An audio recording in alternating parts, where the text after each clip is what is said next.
తెలంగాణ ప్రభుత్వం ప్రతిష్టాత్మకంగా చేపట్టిన ఇందిరా మహిళా శక్తి పథకం జోరుగా కొనసాగుతుంది. ఈ నేపథ్యంలో మోండా డివిజన్ మహిళలకు ఎమ్మెల్యే శ్రీ గణేష్ చీరలను పంపిణీ చేశారు.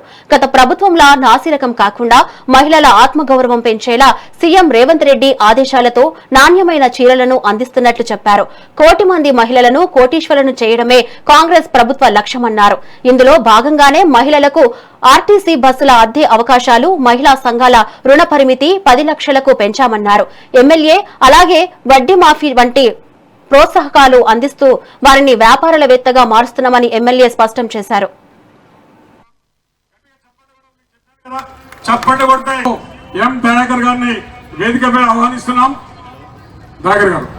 అలాగనే ఈరోజు ఈ ప్రాజెక్టు వేదికపై ఆహ్వానిస్తున్నాం. మేడం లెవెల్ గట్టిగా నిలబడాలి.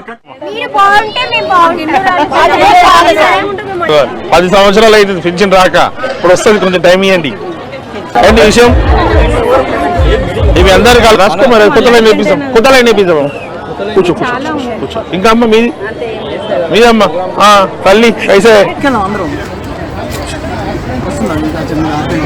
దయచేసి ప్రాజెక్ట్ ఆఫీసర్ సుధాకర్ రావు గారు వేదికపై ఆహ్వానిస్తున్నాం. గట్టిగా చప్పండి కూడా మీకు చెప్పాను కదా, చప్పండి కొడితే ఎం దయాకర్ గారిని వేదికపై ఆహ్వానిస్తున్నాం.